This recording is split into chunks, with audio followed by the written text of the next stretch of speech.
really early Monday morning, and Kevin was packing his lunch because he had school in 7 hours and because his parents pretty much didn't give a damn whether he ate or not. Kevin liked shopping because it meant he didn't have to be at home and because he got to see lots of really strange and unusual things that he never saw in his house. Kevin thought the way the green round thing exploded when it hit the wall was funny. Then Kevin got an idea, which was pretty unusual for him, since he usually just spent most of his time reacting to outward stimulus without really understanding why.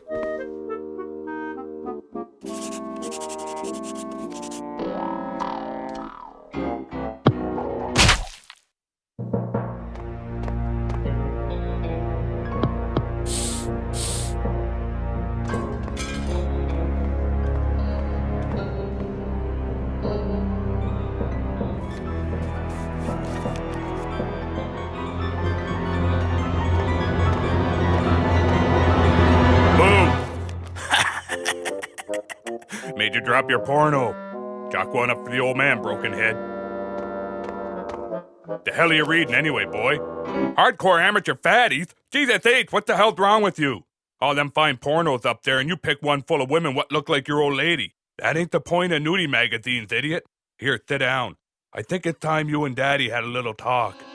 Kevin wasn't really sure listening to the old man's advice would do him much good, mostly because history pretty much dictated that it wouldn't.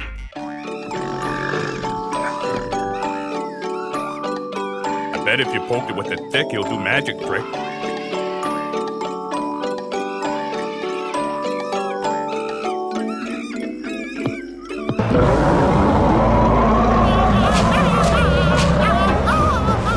See, the whole point of porno is so you can look at women what ain't as fat or ugly as what you's married to. All the ladies in here look just like your old lady. See, look at this fucking slob having a three-way. She even got the same haircut as your old... Hang on a fucking minute. Is this the new issue, boy? Take that, Blunt. Look at the date there, boy. Look at the date. That's like 2 weeks after I give your mom the gonorrhea I caught from that whore.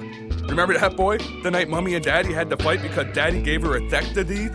Take that, Blunt. I hope the fucking thing falls right off. Hey, speaking of whores, I was on my way to get one when I seen you. You done the till yet? Good. I'm a little short for what I got in mind. See ya, broken head. Hey, give me a smoke. I'm gonna take some. I just need one for the walk over.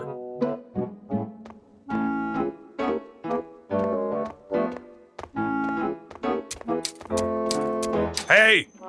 Don't stay up too late, boy. You've got school today.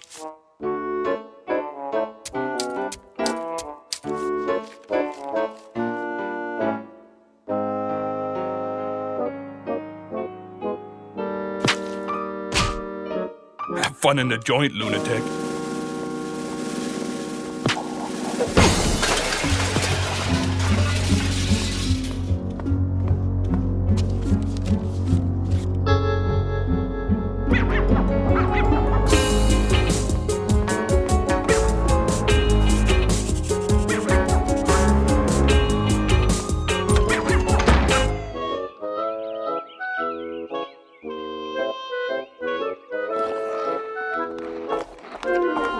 Jesus Christ, you fuckers! Put some pants on at the table. I'm sorry, baby. I couldn't find my pants. They's under the boy's bed where you left them.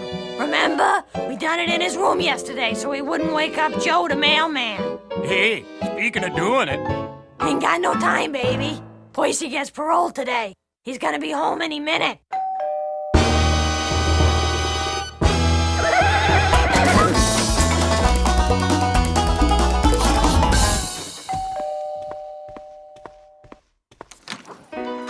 Are you Kevin Spencer? Then congratulations! You're our grand prize winner of the family vacation. Kevin was excited. He'd never won anything before in his life because he didn't usually participate in society. Kevin thought of all the cool and wonderful places you could go.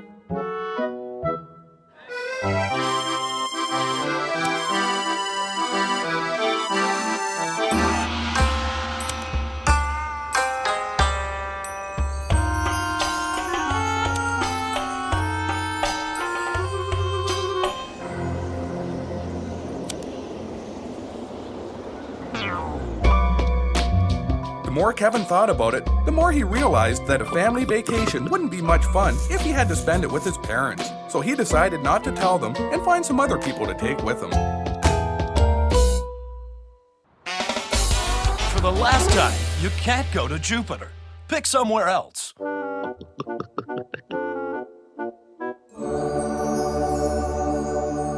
Fine. The ship leaves in 4 days from Dock 32 down at the pier.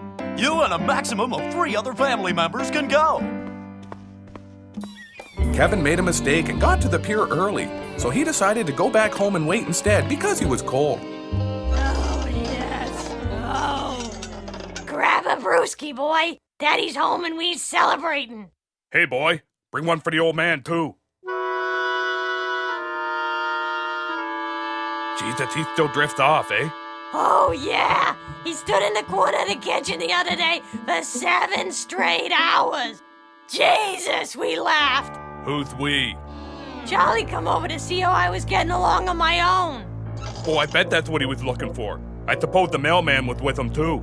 That was just a one-time thing on account I was drunk. You's the only man I stick with. Them others is just to help me with my needs. So it's fine for you to be banging my friends, but I ain't allowed to get no prostitutes. Be different if you was working, but money's tight, and I'm sick always running out of smokes at the end of the month. I don't see you getting off your lazy ass and looking for no job. I got responsibilities at home.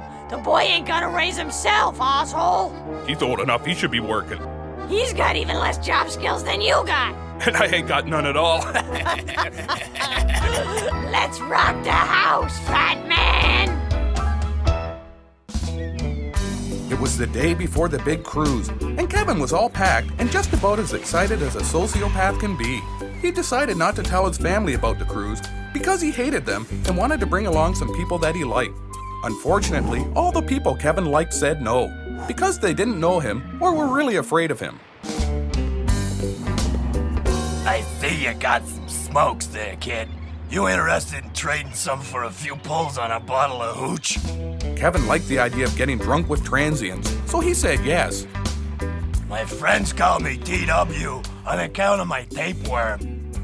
My friends call me VW on account of my van and my venereal warts.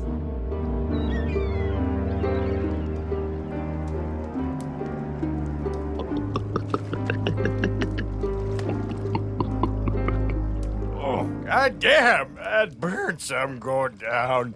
Pretty good, ain't it, kid? Me and Ike made it ourselves. What do you think? Kevin didn't really know what to think because he'd kind of drifted off and was thinking about jackrabbits.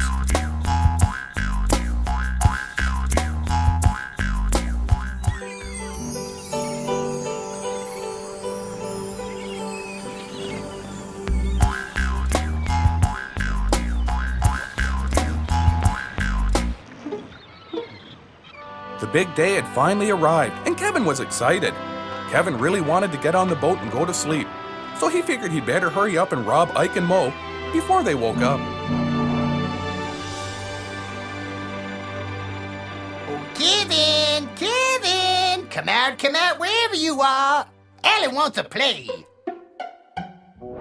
Good morning, sleepyhead. You and Alan have to talk. Maybe we should have a smoke first to calm my nerves. Woo, baby, the goose needed that. You've been asleep for 11 hours, broken head. You know the goose can't go that long without nicotine and booze. Now fix us a drink and have a seat. You're not a very likable kid, Kevin. You're not good at anything, and you don't come from a rich and powerful family, so you can't even work the Kennedy angle to make people like you. Now, what's to like about you, Kevin? Ask yourself that. That's why Alan came up with his master plan. You and me is gonna bankroll that money you took from those guys and make us a fortune. Since no one else can see me, I'll just look at all the other players' cards and tell you how much to bet. Jesus Christ, Kevin, you gotta write this down. I live in your fucking head. Just ask me if you forget something. Nah, screw it. Just do what you're told when you're told. Now let's go to the casino and get us some of that complimentary alcohol.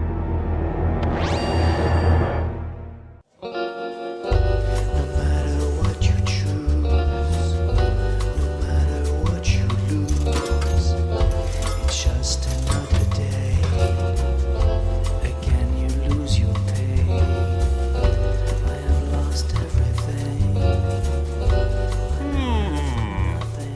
I sure enough come to thinking the cat done got that boy's tongue. You best piss or get off the pot, Kimo-sabe. Booyah! Give it some sugar, Lucy May.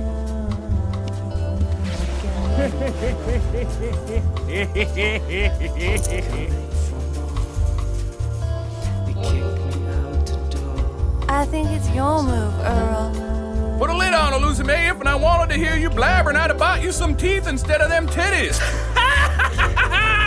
Big Earl made it fucking funny. I guess your ads were cashing in all your chips. You's calling the square dance partner. Let's see if you got enough to pay the band. Tension's rising. Lost my house and my wife. Whoopie-doo, check out those breasts. Ding-a-ding-dong! 3 ladies and a gentleman friend. You got yourself a regular orgy there, Professor. Ain't too much in the world gonna beat that. Booyah! I believe you just done got taken to school and got yourself an F. Now, unless you've been holding back a steak, I suggest you mosey your ass out the chair and make room for someone with some money. Gambling screwed up my life, and I'm a loser.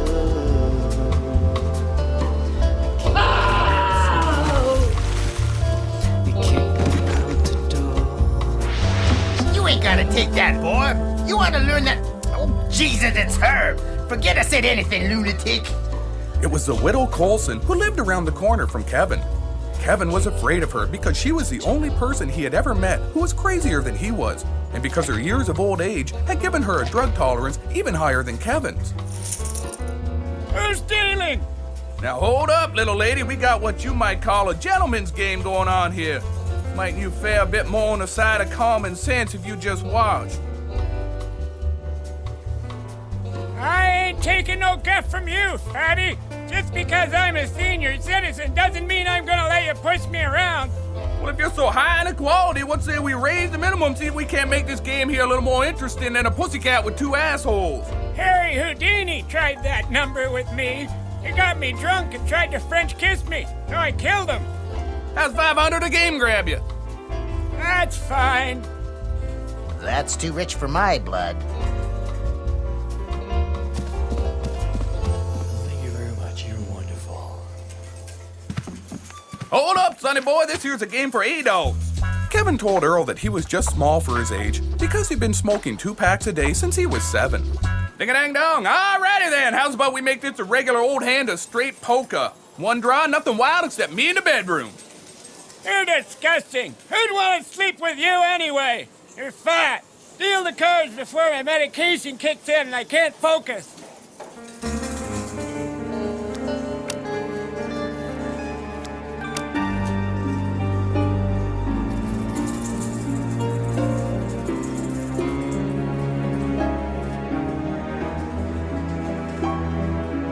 $500 and I'll take 2.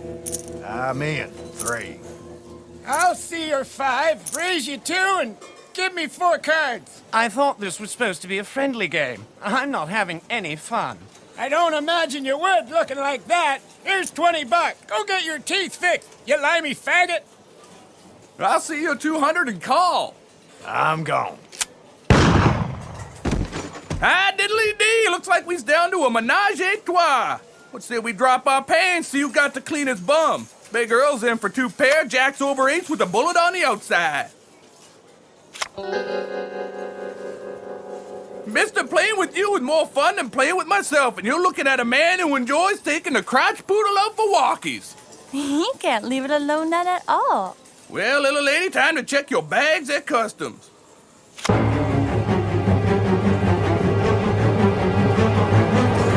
Put that in your pipe and smoke it, Mr. Cartwright, and tell Hop Thing I want a mint julep. Well. This here may be harder than trying to teach shoe tying to Lucy May. I just wear penny loafers mostly. Ding-a-dang-dong. Big Earl ain't up for nothing if he ain't up for a challenge. What say we throw the limit right out the window, see if we can't make this worth our while. Count me in. And listen here, Big Hat. I don't care what you told Hoss and Little Joe. I don't believe for a minute your wife died of natural causes. Okay, well that just leaves you, sonny boy. You ready to step up and play with the big boys? Look at him, Earl. He's hopping around like a dead bunny rabbit. Look at him, Earl. Look. Hey, boy, you in or out? Ooh, doggy, we're gonna have us one hell of a bomb burner of a poker game. Go get me a steak sandwich, Lucy May. Big Earl's hunkering down. Ding-a-dang-dong is your deal, whippersnapper.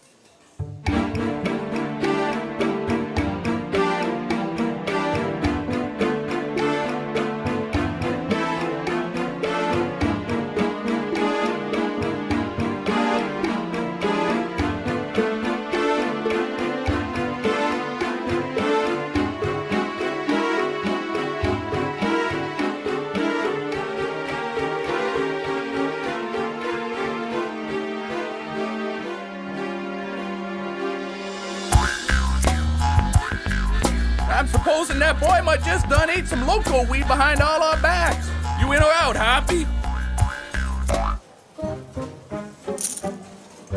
Ding-a-dang-dong! I guess all that's left to do here is see who brung the biggest monkey to the line dance.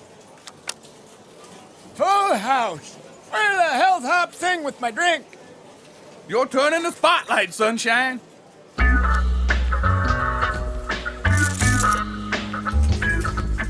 Hey, Pa! Send one of your ranch hands over to change my diaper and take me back to my room. Time for my medications. I ain't Pa Cartwright. Shut up, you communist. Coming back to Canada all highfalutin, acting like you're slumming? I'm going to write a letter to Senator McCarthy and let him know what you're up to. You're an evil man. That's probably why that kid of yours had a daughter who went blind. God was punishing you. How's about we call it a night? Big Earl could use some shut-eye. What say we rendezvous here tomorrow night, same time, finish this little tete-a-tete? This is the worst cruise I've been on since the Titanic, and most of the people on that boat died. Serves them right, trying to come over here and take our jobs. I'll sink this boat too if I get half a mind to, and don't you forget it. Shake a tail, Lucy May. Did you win the game, Sugar? Ain't but halfway over, but I'm sure enough about ready to hog-tie the pet 'em. We all gonna wrap it up tomorrow night. Now how's about you and Big Earl go back to the boudoir and have us some relations? You bought him. I guess you get to drive him. Ding-a-dang-dong! I got a feeling I'm setting a record tonight.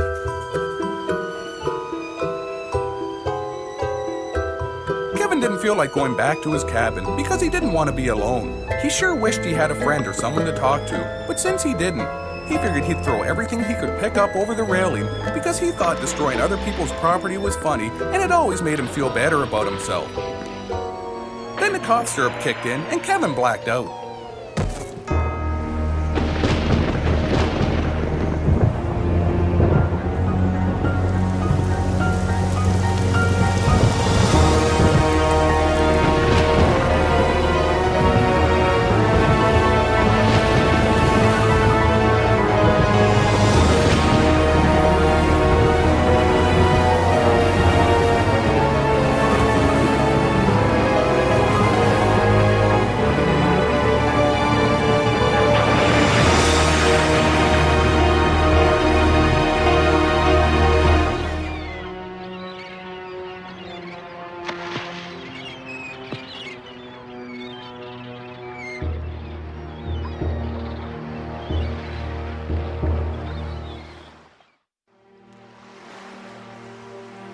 Kevin was stranded on a deserted island hundreds of miles from civilization, and he was really scared about having to quit smoking.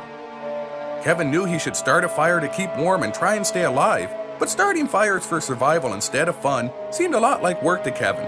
And since Kevin figured work was for assholes, he figured he'd just lie down and wait until he died.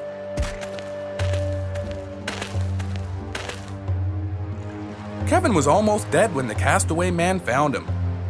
The man took him to the house he had built to help mend Kevin back to life.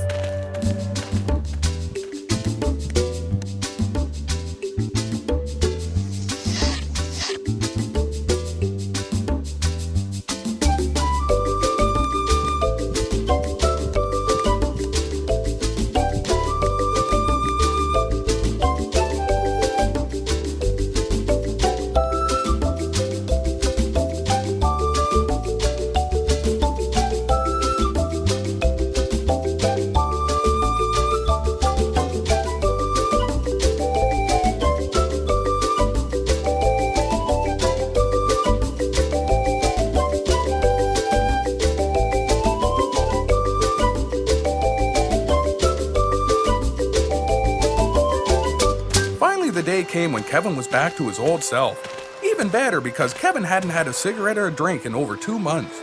It was the first time Kevin had been sober since he was 7. Kevin knew the man had saved his life.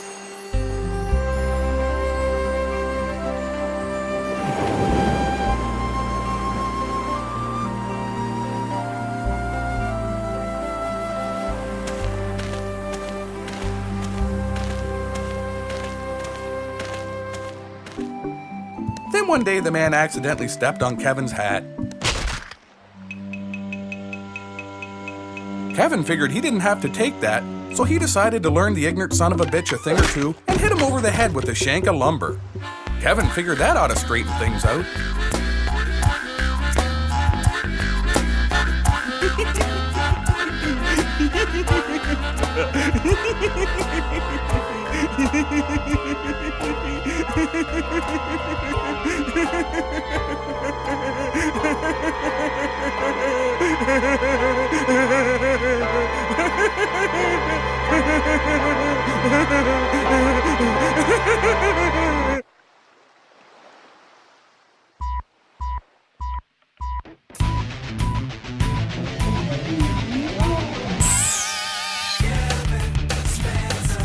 Something's wrong with that kid. His head don't work, it never did.